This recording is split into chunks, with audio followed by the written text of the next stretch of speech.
Eu tudo que é para fortalecer a nossa cultura, as nossas raízes, o apoio a todo o nosso povo negro no Brasil, em qualquer parte do mundo, eu acho super interessante.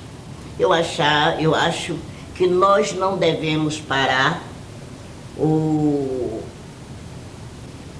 Cada qual tem que dar a sua parcela, cada seguidor, seja qual for o movimento, que tenha um fundo de abertura para ascensão, para a cidadania do negro no Brasil, do afrodescendente, é muito bom.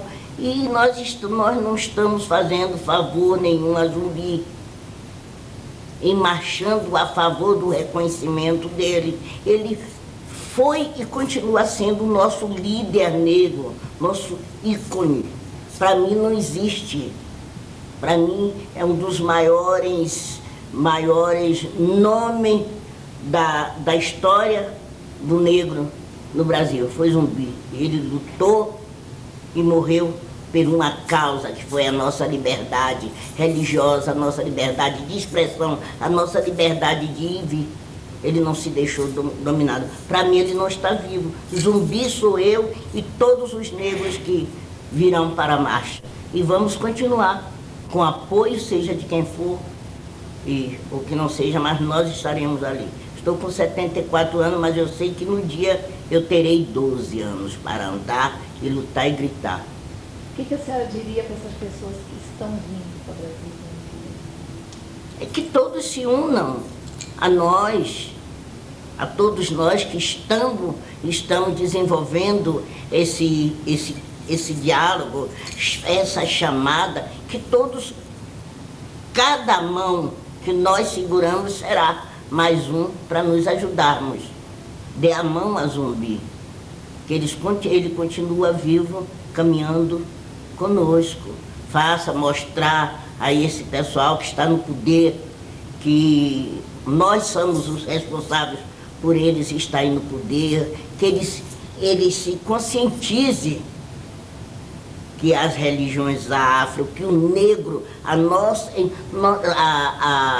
como é o nome, que a cultura negra, que o negro, ele é maravilhoso, ele tem muita cultura. Que essas pessoas não nos vejam como primitivo. E é para isso que nós demonstramos isso nessa luta, assim como a Marcha Zumbi mais 10. E eu estou aqui para ir na frente carregando. Vamos calar sobre a marcha Zumbi mais 10. Zumbi merece aqui, nos dando força, nos dando sabedoria, sendo os remédios que eu tomo. Dificilmente eu vou no trabalho organizado por mulheres que não seja bem organizado. Nós temos como nome de nos organizar. A nós, maravilhosos, que estão aqui. Que o feminino, sendo masculino, ele não se engloba para... Eu sou negra, eu sou descendente de Tapa. E não sou africano. Eu sou afrodescendente, tenho orgulho de dizer, eu sou negra, sou afrodescendente, e que ninguém, eu não sou sapo para ninguém costurar minha boca. Há 10 anos o contexto brasileiro era outro e o movimento negro veio a Brasília colocar suas reivindicações, tendo como eixo o princípio das reparações. Em 2005, 10 anos depois, nós retornamos a Brasília com uma nova marcha, com um novo contexto político e continuamos tendo como eixo as reparações. Ou seja, o Estado brasileiro é um Estado que deve muito à população negra. E é preciso que tenhamos políticas de Estado para mudar a situação de vida difícil, de racismo, de exclusão social e de exclusão racial que vive a população negra no Brasil. Então nós somos mais da metade da população brasileira, com certeza, E precisamos que o Estado brasileiro reconheça que um Estado que se dá o luxo de ter a metade da sua população como carga social, que não oferece cidadania plena para metade da sua população, é um Estado que não tem um projeto de desenvolvimento. É impossível um Estado se desenvolver quando metade da sua população tem a sua cidadania negada. A Marcha Mais 10 tem esse sentido do resgate da cidadania da população negra e relembrar e exigir que o Estado brasileiro cumpra o seu papel. São avanços muito pontuais que temos nesses 10 anos. Por exemplo, nós analisamos que cresce a consciência na sociedade brasileira de que a população negra tem direito à cidadania plena. E esse crescimento de consciência, de certa forma, da sociedade, de certa forma, obriga que os governos municipais, que os governos estaduais e que o governo brasileiro realize algumas políticas. Todavia, há uma insuficiência na quantidade, na qualidade dessas políticas. Resolver a questão racial no Brasil, uma política de Estado de combate ao racismo, exige que a máquina do Estado brasileiro se volte para isso em profundidade e com bastante compromisso. Isso não temos tido, né? Acho que alguns governos, nos diferentes âmbitos, implementam algumas políticas. Nós estamos dizendo que isso é pouco, que isso é insuficiente e que nós estamos exigindo políticas de Estado. Ou seja, o Estado brasileiro tem que assumir o seu dever no combate ao racismo, na ampliação da cidadania para a população negra, independente do governo que esteja. O que existe do ponto de vista dessa conjuntura que determina essa necessidade, né? Então, nesse sentido, portanto, eu acho ainda mais, isso é um defeito que a maioria dos dinossauros tem, de conseguir agir melhor quando eles sabem exatamente em que conjuntura eles estão atuando, ok? É que tem um pouco fragilizado muitas dessas conquistas que nós temos tido, por um lado, e por outro lado também tem criado um espaço muito grande para o que alguns chamam mais para ser percorrida.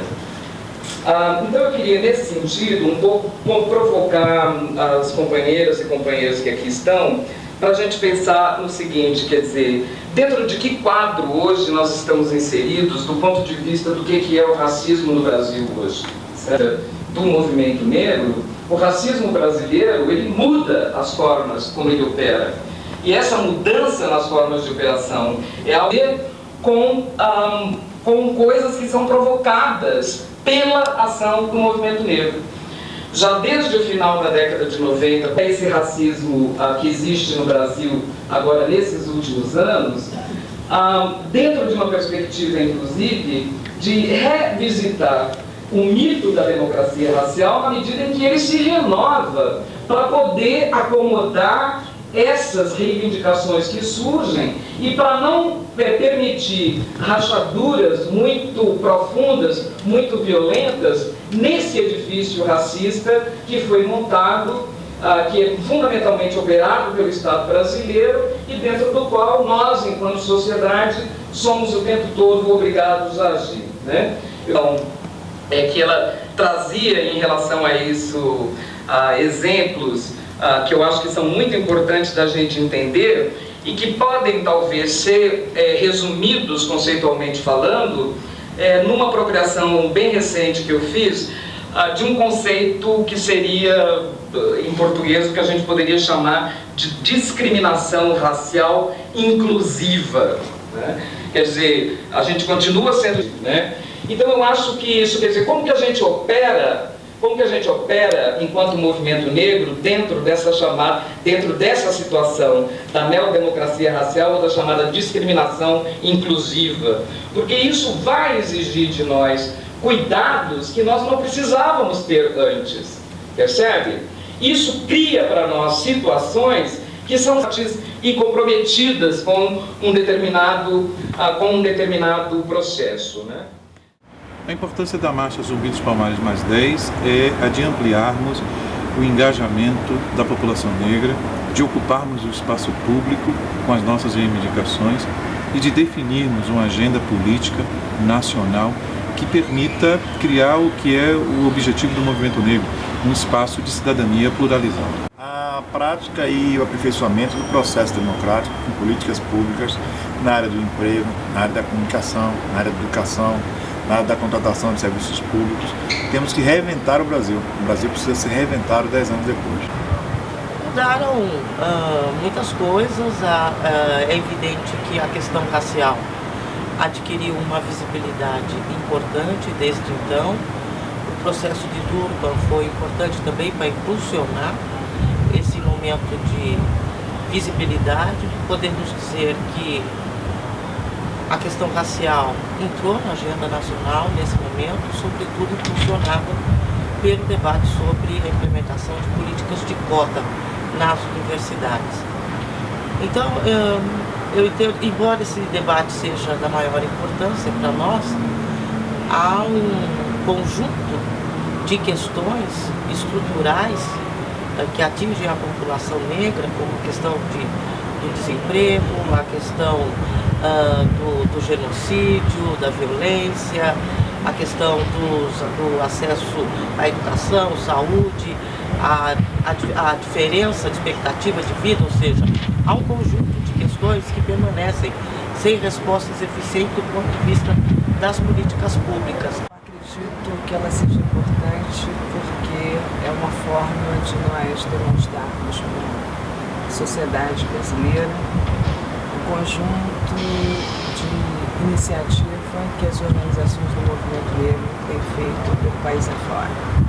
Existe, a bem da verdade, uma grande resistência em aceitar a existência desses grupos, da organização desse segmento da sociedade brasileira. Então esta é também uma grande oportunidade para nós estarmos aqui, dizendo que nós existimos, que trabalhamos com a nossa comunidade, que temos uma agenda própria de promoção daqueles que para nós são muito caros, que são a nossa comunidade. Que no Brasil existem negros e que existem organizações que lutam pelos interesses e pelas necessidades desse segmento da população. Acredito que negros e negras de todo o Brasil devem voltar a Brasília para reivindicar do Estado brasileiro a luta contra o racismo e reivindicar reparações. É muito importante que todos e todas saibam que a nossa luta ela continua. O racismo hoje ele mudou de forma e então nós necessitamos reivindicar do Estado brasileiro reparações na área da educação, da segurança pública, do mercado de trabalho. É uma importância muito grande, né? Mas uma alternativa que o movimento negro vem buscando, né? Várias para tentar mobilizar o povo negro, para tentar diminuir a desigualdade nessa terra. E nós temos uma experiência em Salvador, fizemos uma caminhada, já 2 caminhadas, dia 20 de novembro lá na Bahia, saindo da Liberdade até o Pelourinho, conseguimos botar 100 mil pessoas na rua.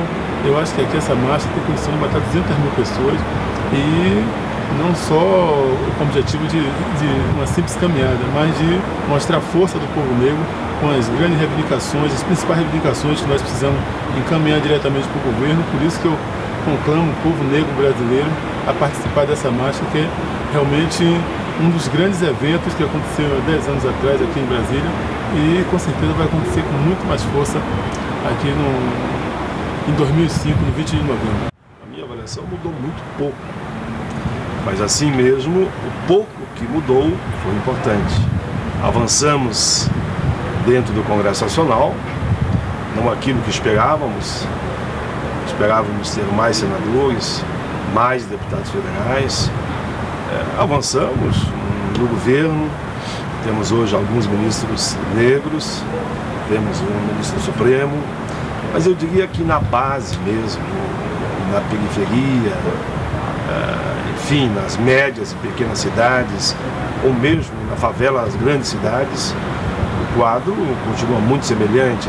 Mas continua havendo o negro, a negra, excluído, discriminado, não participando de um processo de crescimento que, em tese, se estaria apontando para o país. Por isso que eu acredito muito nesse novo momento. A primeira marcha foi um passo. A segunda marcha, Zumbi mais 10, eu entendo que é o segundo passo. E eu só acredito nisso. É na pressão, é na mobilização que vai fazer com que esse país conceda, garanta, respeite os avanços de direito que a comunidade negra já deveria ter assegurado há muito tempo.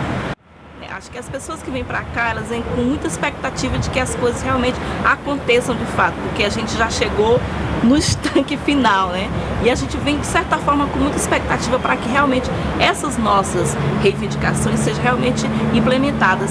Um detalhe é que essas pessoas vão vir para cá preocupadas, de certa forma, com uma coisa, porque estamos no ano de 2005, acreditando no governo popular e que vai entrar um outro tipo de governo e aí muda a história, né? Então, essa marcha ela precisa ser, de certa forma, mais condensada, mais prática, mais resistente, para que em outros governos realmente sejam implementadas essas ações. Então, a importância dessa marcha talvez seja um momento mais histórico, né, para o movimento negro, para a população negra do Brasil. Tem uma importância fundamental para o movimento, não só para o movimento negro, mas para toda a população negra, já que a gente está num momento onde cada vez mais estão percebendo a discrepância, a diferença que existe entre a população negra e a população não negra. A gente precisa vir com o peito aberto para poder gritar o orgulho de ser negro, assumir uma identidade, é um momento de afirmação da sua negritude, da sua capacidade. Mudou na questão racial, muita coisa, não é que se mudou, avançou. Quer dizer, hoje a questão racial brasileira, a questão dos afrodescendentes, faz parte da agenda política brasileira. Se você observar, depois da marcha, o governo anterior criou algumas medidas, embora ainda tímidas, mas foram importantes, à medida que o próprio Estado brasileiro reconheceu que o Brasil é um país racista, foi pela primeira vez que um presidente brasileiro assumiu, criou um grupo interministerial de trabalho. O movimento negro cresceu nessa luta, colocando proposta para o governo, não só o governo federal, mas governos estaduais e governos municipais. Esse debate cresceu na sociedade. Na última campanha presidencial, você vai observar que todos os candidatos à presidência se referiram ao tema das cotas nas universidades públicas. Vamos também observar que, após a marcha, quer dizer, em 2001, também houve a Conferência Mundial contra o Racismo e a Xenofobia, que foi em Durban, na África do Sul. Isso foi um ingrediente que acabou pautando para a sociedade brasileira e para os governos no Brasil que tem que enfrentar a desigualdade. É agora tirar do papel e tornar realidade essas políticas públicas.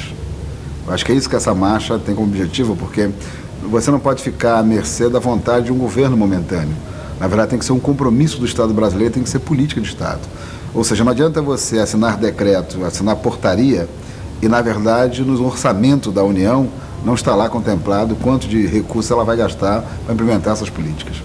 Você vai ter que botar os negros nas universidades públicas e também nas privadas, vai ter que ter bolsa de estudo para esses negros, você tem que enfrentar a discriminação no mercado de trabalho, porque uma coisa é você coibir a discriminação, outra coisa é você promover o acesso dos negros nos altos postos, da própria, inclusive, incentivar a iniciativa privada a contratar os negros para seus altos postos. Então tem diferença entre você coibir e você promover. Então eu acho que o momento agora é de promoção, é de garantir de fato o direito dessa ampla maioria da população. Me parece que, como dentro do jogo democrático, funciona através da constituição de grupos de pressão. A marcha é, evidentemente, a organização de um grupo de pressão político para implementar políticas públicas dentro da sociedade brasileira. Eu acho que com os exemplos que a gente tem na história mundial de combate à discriminação racial e direitos humanos, a organização de grupos de vários interesses numa única direção, ela fortalece e faz chegar aquela reivindicação de um setor da população até quem deve decidir e implementar. Para isso você chama os setores do judiciário, você chama setores do Congresso Nacional, dos parlamentares, você chama setores de toda a sociedade civil. Eu percebo o movimento negro pressionando a sociedade brasileira, trazendo outros grupos consigo, pressionando as instituições para uma democratização. Então é um movimento que não está vindo sozinho, que está arrastando todos os grupos excluídos, né? Frequentemente as ações afirmativas que o movimento negro reivindica está beneficiando diferentes grupos, e a discussão que nós estamos fazendo são discussões, as discussões que nós estamos fazendo são discussões essenciais para o nosso país. Um exemplo típico é o ensino público, né? É a democratização do ensino público, quer dizer, é a qualidade do ensino público. Então é uma coisa fundamental que nós precisávamos discutir, e o movimento negro está puxando isso hoje.